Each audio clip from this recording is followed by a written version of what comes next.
جب میں بیمار ہوتا ہوں تو وہی مجھے شفا دیتا ہے۔ اور ایوب کو یاد کیجیے جب اس نے اپنے رب کو پکارا کہ مجھے تکلیف پہنچی ہے اور تو سب رحم کرنے والوں سے زیادہ رحم کرنے والا ہے، تو ہم نے اس کی دعا قبول کر لی۔ پھر جو کچھ اسے تکلیف تھی وہ ہم نے دور کر دی، اور ہم نے اسے اس کے اہل و عیال اور ان کی مانند ان کے ساتھ مزید بھی اپنے پاس سے بطور رحمت عطا کیے اور عبادت کرنے والوں کے لیے نصیحت کے طور پر۔ ایوب علیہ السلام اللہ سبحانہ تعالیٰ کے برگزیدہ نبی تھے۔ اللہ تعالیٰ کی طرف سے ان پر ایسی شدید آزمائش آئی کہ وہ بہت لمبی بیماری میں مبتلا ہو گئے، اور اس کی وجہ سے ان کے اہل و عیال بھی ان سے جدا ہو گئے، یا یہ بھی کہا جاتا ہے کہ وہ فوت ہو گئے، مال مویشی بھی ہلاک ہو گئے۔ لیکن ایوب علیہ السلام نے ہر مصیبت پر صبر کیا، اپنے رب پر بھروسہ کیا، کوئی شکوہ نہیں کیا، کوئی واویلا نہیں کیا، کوئی شکایت نہیں کی۔ جب تکلیف حد سے بڑھ گئی تو انہوں نے اللہ تعالیٰ سے دعا کی، اے میرے رب، مجھے بیماری لگ گئی ہے اور تو رحم کرنے والوں میں سب سے زیادہ رحم کرنے والا ہے۔ تو اللہ سبحانہ تعالیٰ نے ان پر اپنی رحمت نازل کی، ان کی دعا قبول فرمائی اور حکم دیا کہ زمین پر اپنا پاؤں مارو۔ انہوں نے پاؤں مارا تو ٹھنڈے پانی کا چشمہ نمودار ہو گیا۔ حکم ہوا کہ اسے پیو اور اس سے غسل کرو۔ وہ مبارک پانی پینے اور اس پانی کے ساتھ غسل کرنے سے ان کی ساری بیماری دور ہو گئی، یعنی پانی ان کے لیے شفا کا باعث بن گیا اللہ کے اذن سے، اور وہ پوری طرح صحت مند ہو گئے۔ اللہ تعالیٰ نے انہیں ان کے گھر والے بھی عطا فرما دیے اور اتنے ہی اور بھی دے دیے۔ وَأَيُّوبَ إِذْ نَادَى رَبَّهُ، اور ایوب کو یاد کیجیے علیہ السلام جب اس نے اپنے رب کو پکارا۔ ندا کا لفظ ہے، نادا، ندا کہتے ہیں بلند آواز سے پکارنے کو، یعنی ایک دعا ہوتی ہے جو ہم چپ کے مانگتے ہیں، جیسے زکریا علیہ السلام نے مانگی، اذ نادا ربہ نداء خفیہ۔ وہاں ندا کا لفظ ہے لیکن نداء خفیہ یعنی ایسی پکار تھی جو کہ چپ کے تھی، لیکن یہاں پر صرف ندا کا لفظ ہے، نادا کا لفظ ہے۔ تو انہوں نے اپنے رب کو پکارا۔ دونوں طرح پکارنا چاہیے، دل ہی دل میں، چپ کے اور بلند آواز سے بھی۔ رب ہر طرح سنتا ہے۔ کیا پکار کے کہا؟ انی مسنی الضر، یا رب مجھے تکلیف پہنچی ہے۔ در سے مراد انسان کی جسمانی بدحالی ہے، بیماری، لاغری، بڑھاپا، یہ سب چیزیں در میں آتی ہیں۔ وانت ارحم الراحمین، اور آپ سب رحم کرنے والوں میں سب سے بڑھ کر رحم کرنے والے ہیں۔ کتنا خوبصورت انداز ہے پکارنے کا، دعا کرنے کا۔ مختصر الفاظ ہے، کوئی لمبی چوڑی باتیں نہیں ہیں، چند لفظ ہیں لیکن بڑے ہی جامع لفظ، اور کسی چیز کا مطالبہ بھی نہیں کیا، صرف رحم کی درخواست کی، یعنی اللہ تعالیٰ کی رحم کا ایک طرح سے واسطہ دیا۔ وانت ارحم الراحمین، تو کیا ہوا نتیجہ؟ فاستجبنا لہ، ہم نے اس کی دعا قبول کر لی، اس کی گریہ وزاری قبول کر لی۔ فکشفنا بہ من ضر، اور جس تکلیف میں ہم نے اسے مبتلا کیا تھا اس سے عافیت عطا کر دی۔ وآتیناہ اہلہ ومثلہم معہم، اور جس طرح انہیں پہلے اللہ تعالیٰ نے اہل و عیال اور مال و دولت اور صحت اور عافیت عطا کی تھی، وہ سب چیزیں اللہ تعالیٰ نے لوٹا دی، بلکہ اور بھی زیادہ عطا کی، اور دنیا کی نعمتوں کے ساتھ اس صبر پر آخرت کے بڑے اجر و ثواب کا بھی وعدہ کیا۔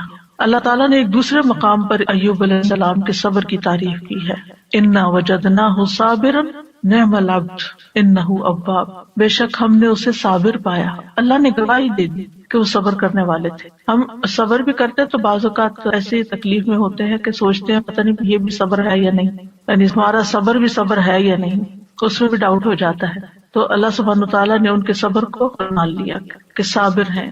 نعم العبد، کتنا اچھا بندہ۔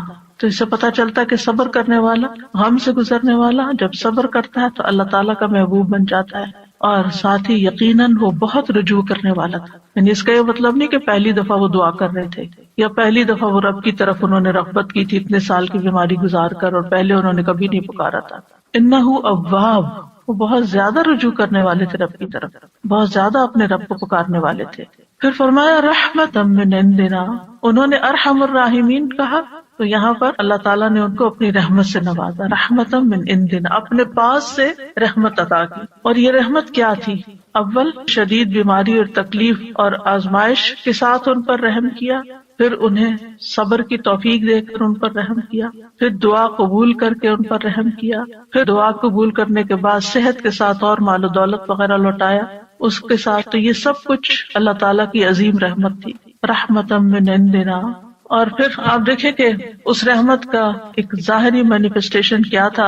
ابو ہریرہ رضی اللہ عنہ روایت کرتے ہیں کہ نبی صلی اللہ علیہ وسلم نے فرمایا ایک بار ایوب علیہ السلام برہنہ غسل فرما رہے تھے کہ سونے کی ٹڈیاں آپ پر گرنے لگیں، یعنی جیسے بارش ہوتی ہے. ایوب علیہ السلام انہیں اپنے کپڑے میں سمیٹنے لگے.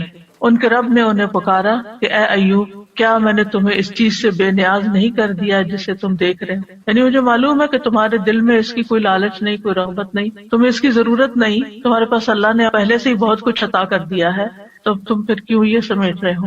ایوب علیہ السلام نے جواب دیا، ہاں تیری بزرگی کی قسم، لیکن تیری برکت سے میرے لیے بے نیازی کیسے ممکن ہے، یعنی اس سے میں بے نیاز نہیں ہو سکتا.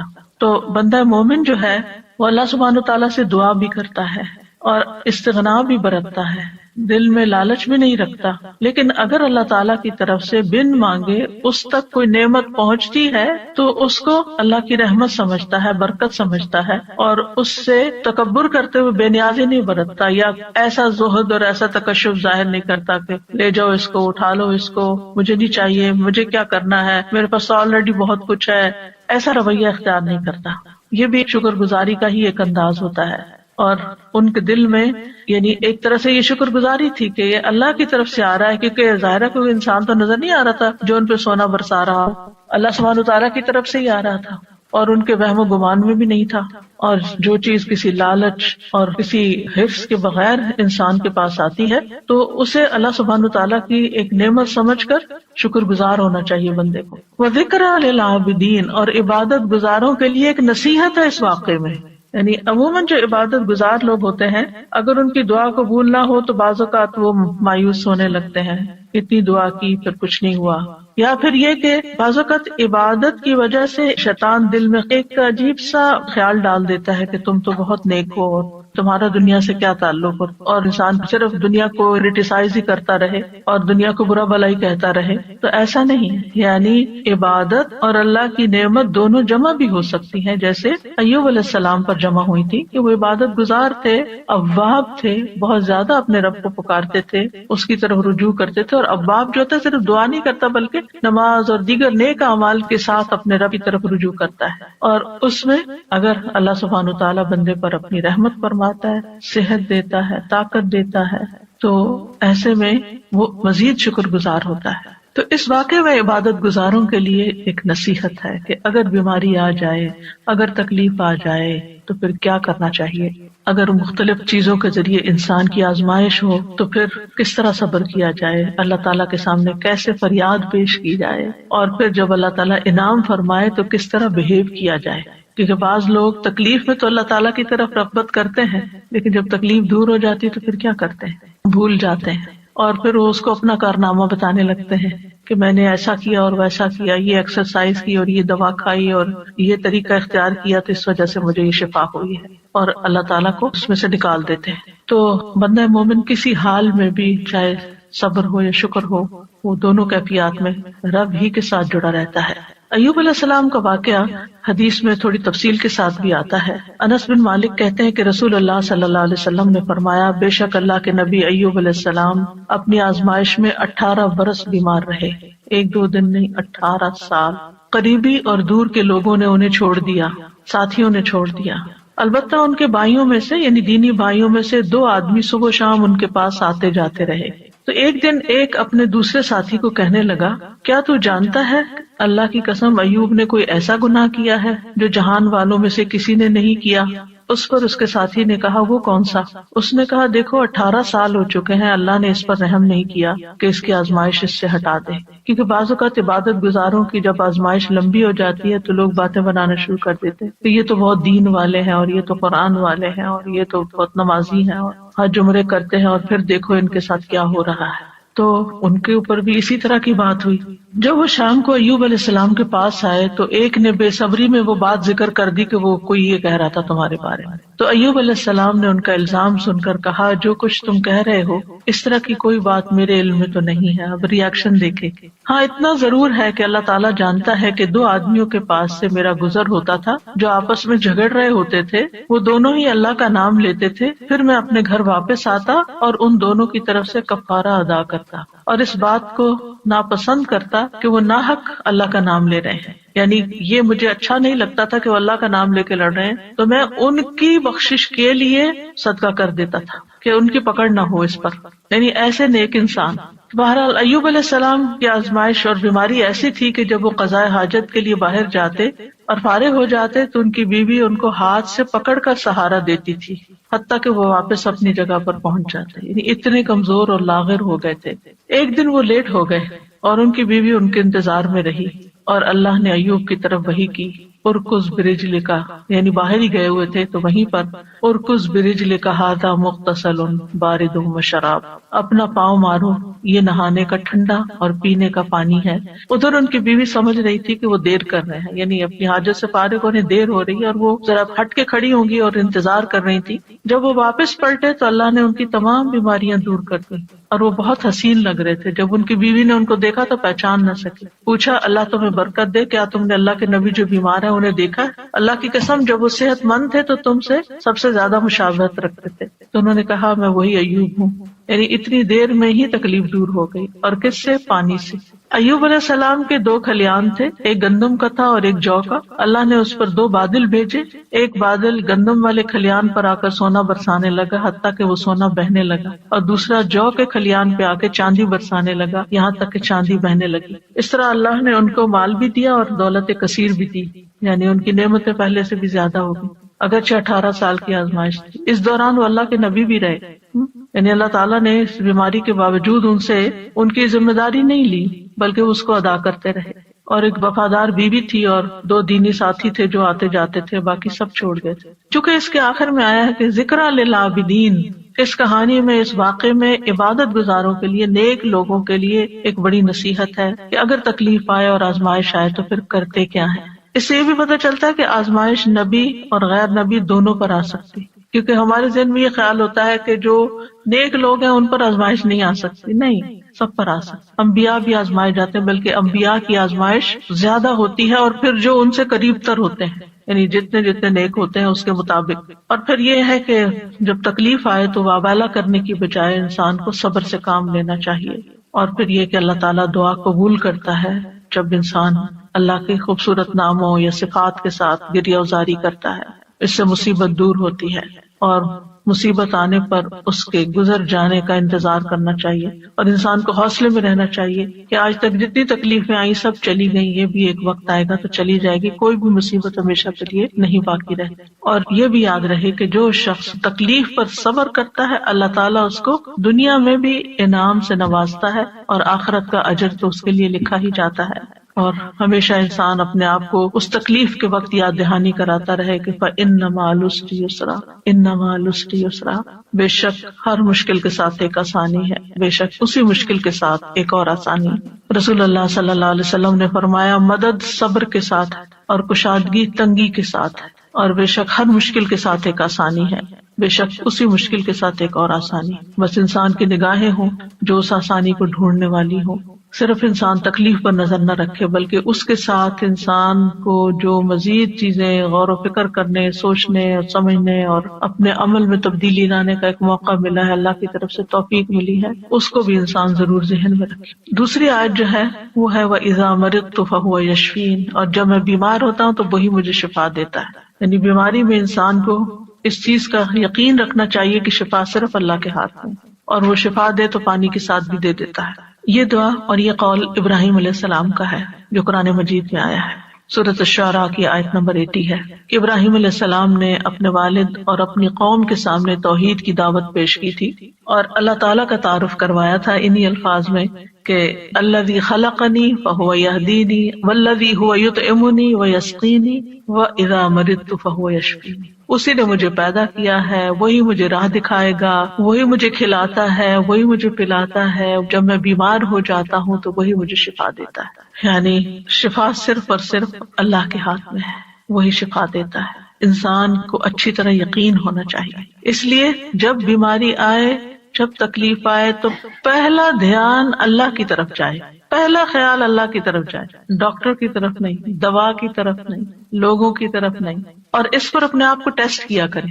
اگر کہیں چوٹ لگتی ہے، اگر کہیں درد ہوتی ہے، اگر کہیں کوئی بھی چیز پیش آتی ہے، ایک دم گلا پکڑا جاتا ہے کچھ، تو کیا خیال آتا ہے کہ اس سے نجات اور خلاصی کیسے ہوگی، اب کیا کروں؟ کیونکہ انسان فوراً اس کا توڑ سوچتا ہے نا کہ یہ مشکل آ گئی، اب اس کا توڑ کیا ہو، اب میں کیا کروں؟ تو سب سے پہلے اللہ سے دعا، اللہ تعالیٰ کا نام بھی شافی، یہاں شافی کہہ کے پکار سکتے ہیں، اللہ شفا تیرے ہاتھ میں، یا رب تو مجھے شفا دے. جو اپنی زبان میں، عربی میں، اردو میں، انگلش میں، جس میں بھی پہلے اللہ کو پکارے، اللہ تو اس کی صحت کے اسباب پیدا کرتے، تو یہ آسانی پیدا کر دے. حضرت عائشہ کہتی ہیں کہ رسول اللہ صلی اللہ علیہ وسلم دم کرتے ہوئے یہ دعا پڑھا کرتے تھے، امسح البأس رب الناس بیدک الشفاء لا یکشف الکرب الا انت. اے لوگوں کے رب، تکلیف کو دور کر دے، شفا تو تیرے ہی ہاتھ میں ہے، تیرے سوا اس کو دور کرنے والا اور کوئی نہیں. کیونکہ تکلیف ہمارے عقیدہ توحید کو بھی آزماتی ہے، اس کی بھی آزمائش کے لیے آتی. تو جب انسان کہتا ہے کہ صرف اللہ ہی کر سکتا ہے اور وہی سبب پیدا کرے گا اور باقی سب اسباب ہے، دوا ہو یا دعا ہو یا پھر کوئی ڈاکٹر کی یا کسی انسان کی مدد ہو، یہ سب وسائل ہیں، یہ اسباب ہیں، یہ وسائل ہیں، جبکہ اس کو دور کرنے کی طاقت صرف اللہ میں ہے، کرتا وہی ہے. تو آپ دیکھیے کہ ابراہیم علیہ السلام کا یہ ادب ہے، اور وہ کہتے ہیں کہ بیماری اور شفا دونوں اللہ ہی کی طرف سے ہے، لیکن بیمار ہونے کی نسبت انہوں نے اپنی طرف کی ہے کہ جب میں بیمار ہوتا ہوں، یعنی بیمار کرتا تو اللہ، لیکن جب میں بیمار ہوتا ہوں فہو یشفین، تو وہ مجھے شفا دیتا ہے. یعنی اگرچہ خیر اور شر دونوں کا خالق اللہ ہے، لیکن شر کی نسبت اپنی طرف کی ہے اور خیر کی نسبت اللہ تعالیٰ کی طرف کی ہے. کہا جاتا ہے نا کہ تندرستی ہزار نعمت ہے. واقعی تندرستی اور صحت اللہ تعالیٰ کی بہت بڑی نعمت ہے. نبی صلی اللہ علیہ وسلم نے فرمایا 2 نعمتیں ایسی ہیں جن کے بارے میں اکثر لوگ خسارے میں ڈالے گئے ہیں، تندرستی اور فراغت، فرصت. یعنی آپ کے پاس وقت ہوتا ہے، آپ بہت زیادہ کاموں میں دبے ہوئے نہیں ہیں، ڈوبے ہوئے نہیں ہیں، لیکن لوگ اس وقت سے فائدہ نہیں اٹھاتے، صحت سے فائدہ نہیں اٹھاتے، اور اسی طرح فراغت سے صحیح فائدہ نہیں اٹھاتے، حتیٰ کہ بیماری اور بڑھاپے کے منہ میں جا پڑتے ہیں جب وہ پھر کچھ کرنے کے قابل نہیں رہتے. اور ہمیں یہ بھی حکم دیا گیا ہے کہ ہم صحت کی حفاظت کریں، اپنے جسم پر ناروا بوجھ نہ ڈالیں.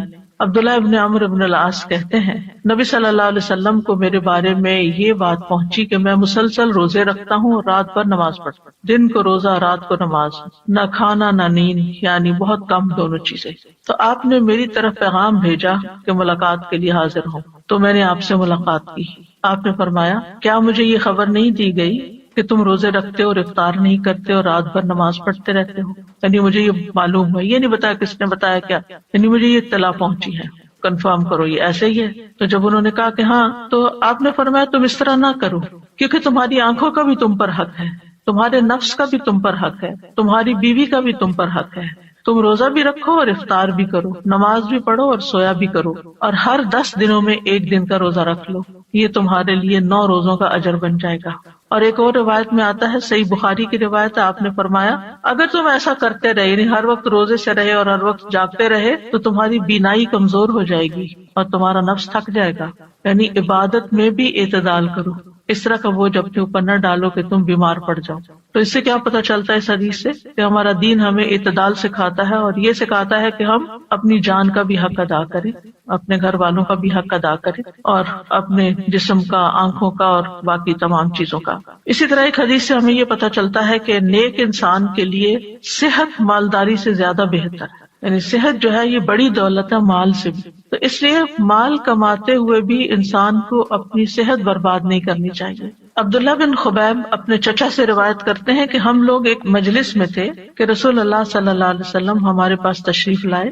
سر مبارک پر پانی کے اثرات تھے، تو ہم نے کہا اللہ کے رسول ہم آپ کو بہت خوش دیکھ رہے ہیں. آپ نے فرمایا ہاں. پھر لوگ مال و دولت کا، مالداری کا تذکرہ کرنے لگے، تو آپ نے فرمایا اللہ عز و جل سے ڈرنے والے کے لیے مالدار ہونے میں کوئی حرج نہیں. یعنی ایک شخص کے اندر اگر اللہ کا تقوی اور خوف ہے اور ساتھ اس کے پاس مال بھی بہت ہے تو کوئی حرج نہیں، کوئی گناہ کی بات نہیں. البتہ اللہ عز و جل سے ڈرنے والے کے لیے مالداری سے زیادہ بہتر چیز صحت ہے، اور دل کا خوش ہونا اللہ کی نعمت ہے.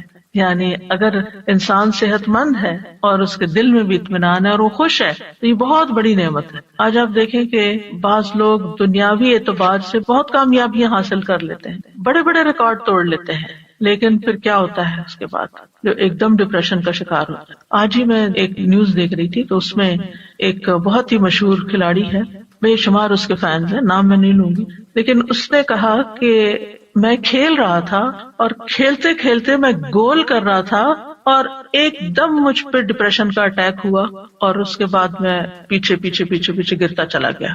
یعنی ساری دنیا اس کی طرح لک فارورڈ کر رہی ہے اور اس کو دیکھ کے خوش ہو رہی ہے اور تالیاں بجا رہی ہے، اور اس پر لمحے کے لمحے میں آن کی آن میں ایک ایسی آزمائش آتی ہے، اچانک اس کے اوپر ایک ایسی بیماری آ جاتی ہے تو ہمیں نہیں پتا، کسی لمحے کا نہیں پتا کہ کس وقت ہمارے ساتھ کیا ہو جائے. لہٰذا اگر اللہ نے ہمیں اطمینان قلب نصیب کیا ہے تو اس وقت پھر اس نے اپنی ذہنی حالت اور پھر کس طرح اس نے پبلکلی اس کو ایکسپٹ کیا کہ میں بیمار ہوں، اور لوگ اس کو ماننے کو تیار نہیں. یعنی لوگ کیا چاہتے ہیں، ہمارے ہیروز جو ہیں وہ تو سپر سے سپر مین ہی نظر آئے، وہ کبھی اظہار ہی نہ کرے کہ ان کو کوئی تکلیف ہے یا ان کو کوئی پریشانی. لیکن انسان تو کہیں بھی پہنچ جائے وہ انسان ہے اور کمزور ہے، اور اللہ تعالیٰ دکھاتا ہے کہ کوئی بھی انسان خدا نہیں ہے. لیکن ہوتا ہی ہے کہ ہم کچھ انسانوں کو خدا کا درجہ دے دیتے ہیں اور ان سے ایسی توقعات وابستہ کر لیتے ہیں کہ نہ یہ کبھی بیمار ہوں گے اور نہ ہی کبھی ان کو کوئی تکلیف آئے گی اور نہ ہی ان پر کوئی آزمائش آئے گی. تو ایسا نہیں سوچنا چاہیے. انسان انسان ہے اور انسان کمزور ہے، اور انسان دنیا میں مال و دولت کے یا شہرت کے کسی بھی مقام پہ پہنچ جائے، اس کے ساتھ کسی وقت بھی کچھ ہو سکتا ہے. تکلیف نعمت میں بھی بدل سکتی ہے اور نعمت تکلیف میں بھی بدل سکتی ہے. اس لیے انسان کو اللہ تعالیٰ کی طرف رجوع کرتے رہنا چاہیے اور عافیت کی دعا مانگتے رہنا چاہیے. لیکن ہمیں جو اس حدیث سے پتہ چلتا وہ یہ کہ مالداری سے زیادہ بہتر چیز صحت ہے. بعض اوقات آپ نے دیکھا ہوگا کہ کوئی غریب سے غریب شخص ہے لیکن انتہائی ایکٹیو، صحت مند، بھاگ دوڑ کرنے والا، کام کرنے والا، جسے عموماً بیک ہوم میڈز وغیرہ ہوتی ہیں تو وہ کتنی ایکٹیو ہوتی ہیں، لیکن ان کو اپنی اس نعمت کی قدر ہی نہیں ہوتی کہ اللہ نے ہمارے ہاتھ پاؤں چلتے رکھے ہیں اور ہم کام کر سکتے ہیں اور ہمیں کسی کی اس لحاظ سے محتاجی نہیں ہے. ہم دوسروں کی خدمت کر رہے ہیں، ہم ان سے بہتر ہیں کہ ان کو ہماری ضرورت ہے جبکہ ہمیں ان کی اس طرح ضرورت نہیں ہے. لیکن وہ اس نعمت کی قدر کرنے کے بجائے اس غم میں رہتے ہیں کہ ان کے پاس بڑا گھر ہے، یہ گاڑی ہے اور ہمارے پاس نہیں ہے تو ہم محروم ہیں. اللہ کے اس حدیث کی روح سے زیادہ محروم وہ ہے جس کے پاس صحت نہیں ہے. نبی صلی اللہ علیہ وسلم نے فرمایا، جس شخص نے اس حالت میں صبح کی کہ اسے اپنے بارے میں امن ہو، کوئی خوف نہیں، وہ بدن کے لحاظ سے تندرست ہو اور اس کے پاس اس دن کے لیے روزی موجود ہو، صرف اس ون سنگل ڈے کے لیے کھانے پینے کا سامان ہے، گویا ساری دنیا اس کے لیے جمع کر دی گئی. اگر انسان ان نعمتوں پہ سوچے اور شکر ادا کرے. رسول اللہ صلی اللہ علیہ وسلم نے فرمایا، اللہ سے عافیت کا سوال کیا کرو کیونکہ کسی انسان کو عافیت سے بڑھ کر کوئی چیز نہیں دی گئی. معاذ بن رفاع اپنے والد سے روایت کرتے ہیں کہ ابو بکر صدیق رضی اللہ تعالی عنہ ممبر پر کھڑے ہوئے پھر رو دیے. فرمایا، گزشتہ سال رسول اللہ صلی اللہ علیہ وسلم ممبر پر کھڑے ہوئے، یہ کہہ کر ابو بکر پھر رو پڑے اور فرمایا، اللہ سے معافی اور عافیت کا سوال کرو کیونکہ یقین کے بعد عافیت سے بڑھ کر کوئی نعمت کسی کو نہیں دی گئی. اسی طرح نبی صلی اللہ علیہ وسلم نے ایک شخص کو نصیحت کرتے ہوئے فرمایا کہ 5 چیزوں کو 5 چیزوں سے قبل غنیمت سمجھو، جوانی کو بڑھاپے سے پہلے، صحت کو بیماری سے پہلے، مالداری کو فقیری سے پہلے، فراغت کو اپنی مصروفیت سے پہلے، زندگی کو موت سے پہلے. اسی طرح آپ نے ایک موقع پر ابن عمر سے فرمایا، جب تم صبح کرو تو اپنے دل میں شام ہونے کا نہ سوچو، شام کا انتظار نہیں کرو، شام ہو تو صبح ہونے کا نہ سوچو. یعنی جو وقت ہے اس میں جیو، اس کی قدر کرو، اس وقت سے فائدہ اٹھاؤ، اس میں اچھا کام کر لو. یہ نہ سوچو اچھا صبح ہوگی تو پھر کر لیں گے، اگر اس وقت ہے تو پھر اس وقت وہ کام کر لو، کیونکہ عبداللہ تم نہیں جانتے کل تمہارا نام کیا ہوگا، یعنی مردوں میں ہوگے یا زندوں میں ہوگے. اور یہ بہت بڑی نصیحت ہے. آج کے لوگ بہت سے تجربے کرنے کے بعد اس نتیجے پہ پہنچے ہیں اور اب یہ بات بہت ان ہو گئی ہے کہ لیو ان مومنٹ، ناؤ کی اہمیت، اور اس پہ کتابیں باقاعدہ لکھی گئی ہیں کہ اس مومنٹ میں جیو جس میں جی رہے ہو اور اس کو انجوائے کرو. لیکن بہت سے لوگ جو وقت اس وقت ہے اس کی قدر نہیں کرتے، یا ماضی کے بارے میں سوچتے رہتے ہیں کہ یہ کیوں ہو گیا، وہ کیا، یا مستقبل ہائی کیا ہوگا، کس نے جانا. بعض لوگ پریشان رہتے ہیں ہمارے بڑھاپے کا کیا ہوگا. ہمیں کیا پتا کہ ہم بڑھاپے تک زندہ بھی ہیں یا نہیں ہیں. تو جو اللہ نے دیا ہے اس سے خوب فائدہ اٹھا لینا چاہیے، اس کا شکر ادا کرنا چاہیے. پھر اسی طرح یہ ہے کہ انسان کو نہ صرف یہ کہ اپنی صحت بلکہ اپنے ماحول کی صحت کا بھی خیال رکھنا چاہیے اور اس کے لیے بھی دعا کرنی چاہیے. جیسے نبی صلی اللہ علیہ وسلم نے مدینہ والوں کے لیے دعا کی تھی، اے اللہ ہمارے دلوں میں مدینہ کی محبت اسی طرح پیدا کر دے جس طرح مکہ کی محبت، بلکہ اس سے بھی زیادہ. اے اللہ ہمارے سا اور مد میں برکت عطا فرما اور مدینہ کی آب و ہوا ہمارے لیے صحت افزا کر دے، یہاں کے بخار کو جوفا میں بھیج دے، یعنی کہیں اور چلا جائے، مدینہ کو ایک پرامن جگہ بنا دے۔ تو انسان کو اپنے بدن میں بھی عافیت کی دعا کرنی چاہیے، اپنے گھر میں بھی، اپنے شہر میں، اپنے ملک میں، کہ جہاں ہم رہتے ہیں امن امان کے ساتھ رہ سکیں، کیونکہ انسان امن کے ساتھ ہی بہت پروڈکٹیو ہو سکتا ہے۔ جب انسان کے اوپر ایک خوف سوار ہوتا ہے، اس کے حالات پریشانی کا شکار ہوتے ہیں، تو اس کو یہ نہیں سمجھ آتی کہ مجھے کیا کرنا چاہیے، یعنی بعضوں کا دل جمتا ہی نہیں پھر کسی کام کے کرنے کے لیے۔ پھر اس بات کو یاد رکھنا چاہیے کہ بیماری کا آنا اللہ کی طرف سے ایک امتحان ہوتا ہے، اللہ تعالیٰ کسی وقت کسی کو بھی آزما سکتا ہے۔ وَلَنَبْلُوَنَّكُمْ بِشَيْءٍ مِّنَ الْخَوْفِ وَالْجُوعِ وَنَقْصٍ مِّنَ الْأَمْوَالِ وَالْأَنفُسِ وَالثَّمَرَاتِ وَبَشِّرِ الصَّابِرِينَ، ہم ضرور تمہیں خوف، فاقے، نیز جان و مال اور پھلوں کے خسارے میں مبتلا کر کے تمہاری آزمائش کریں گے۔ تو اس میں جان جو ہے اس کی آزمائش میں صحت کی آزمائش بھی شامل ہے، یعنی جان جانے کے علاوہ دنیا میں رہتے ہوئے انسان بیمار رہے۔ پھر یاد رکھیے کہ تکلیف اور بیماری انبیاء کو بھی آ سکتی، جیسے ہم نے ایوب علیہ السلام کے بارے میں پڑھا کہ 18 سال بیمار رہے، اور اسی طرح رسول اللہ صلی اللہ علیہ وسلم کو بھی کئی دفعہ بخار آیا۔ ابو سعید کہتے ہیں کہ وہ رسول اللہ صلی اللہ علیہ وسلم کے پاس آئے، آپ بخار میں مبتلا تھے، آپ پر چادر تھی، انہوں نے اپنا ہاتھ چادر پہ رکھا، کہا کہ اللہ کے رسول آپ کا بخار بہت سخت ہے۔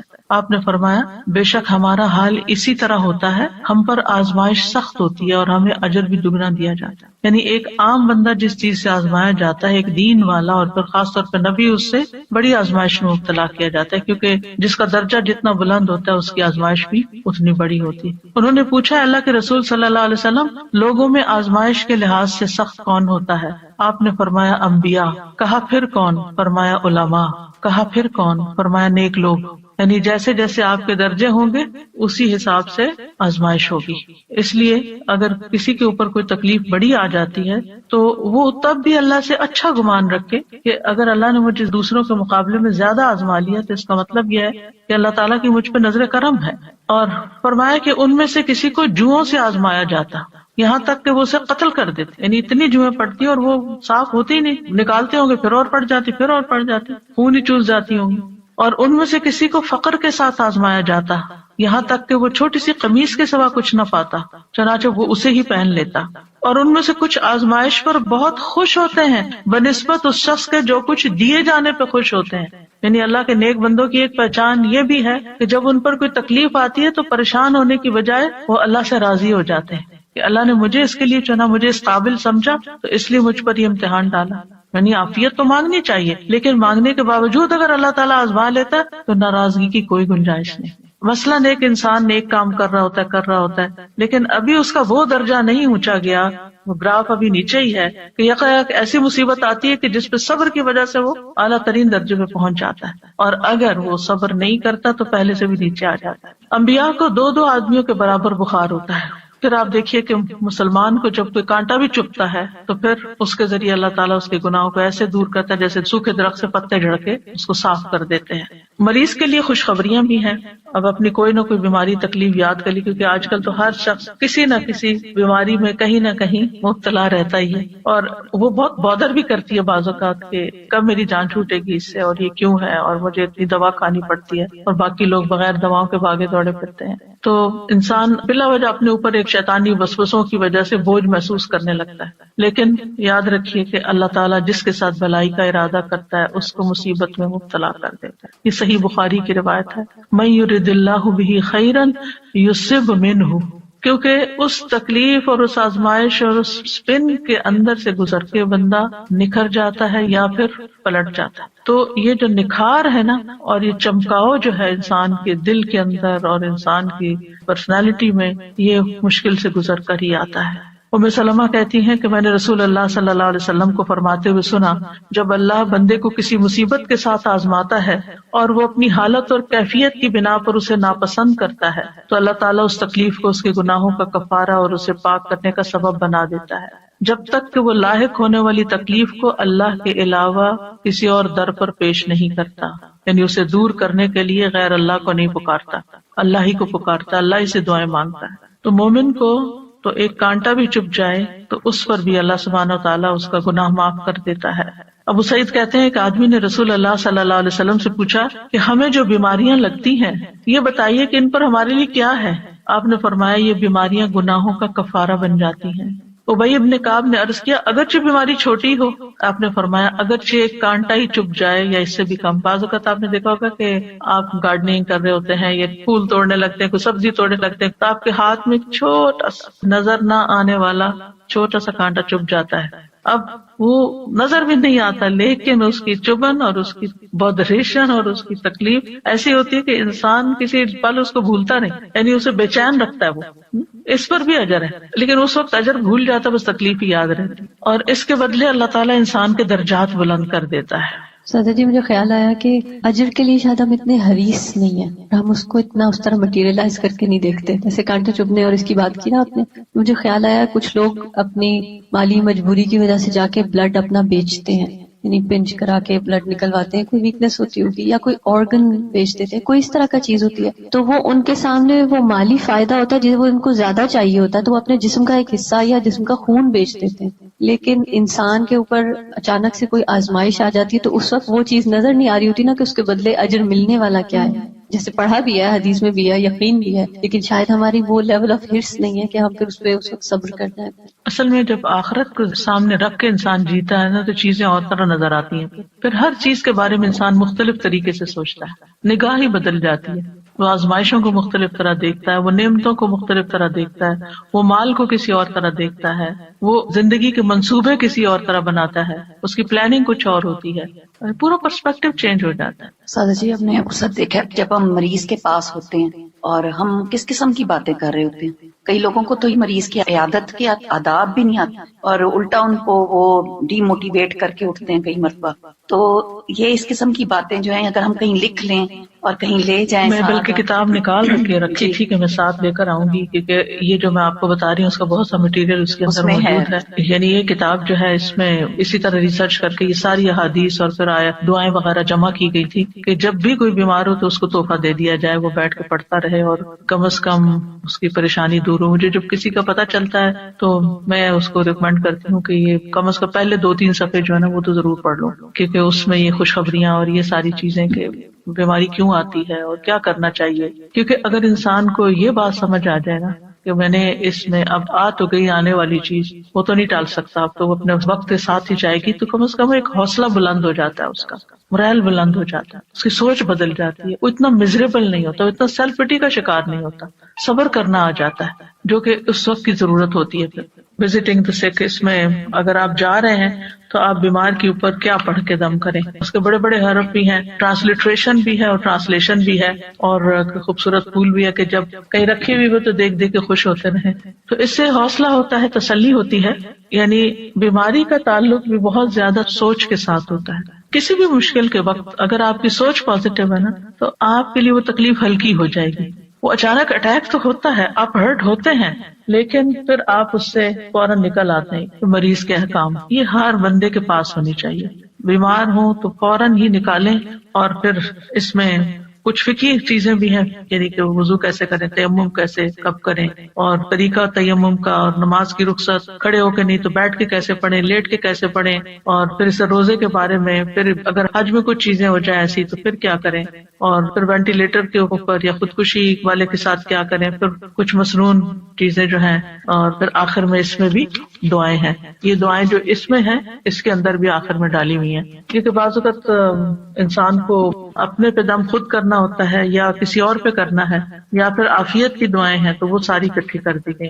اس کے علاوہ یہ حسن صحت کتاب جو ہے، بیسیکلی جو میرا جینا میرا مرنا ہے، اس کتاب کا جو پہلا چیپٹر تھا حسن صحت کے بارے میں، اس کو جب میں نے پڑھایا تو تھوڑا الیبوریٹ کیا تھا اور نئی چیزیں اس میں ڈالی تھی. تو الحمدللہ اس میں بھی بہت سی ایسی چیزیں. تو یہ کتابیں ہر گھر میں ہونی چاہیے تاکہ اللہ نہ کرے کہ کوئی تکلیف میں ہو یا بیمار ہو تو اس وقت انسان ان کو پڑھ لے. میں نے تو اپنے دائیں ہاتھ کے پاس رکھی ہوئی ہے تاکہ وقتاً فوقتاً پڑھ کے اپنی سوچوں کا علاج بندہ کرتا رہے، اپنا مورال بہتر کرتا رہے. کیونکہ بیماری تو بیماری ہوتی ہے، لیکن اس کے اندر جو پریشانی اور جو نیگیٹو تھنکنگ اور شیطان کے وساوس وہ انسان کو زیادہ بیمار کر دیتے ہیں. اور جب انسان کو یہ ہوتا ہے کہ بیماری اللہ کی رضا کا سبب بھی بن جاتی ہے تو انسان کے لیے حوصلہ ہو جاتا ہے. وہ کیلنڈر بھی اسی مقصد کے لیے بنایا تھا کہ ڈاکٹرز کی ٹیبل پر ہو، کیونکہ ہوتا یہ ہے کہ جب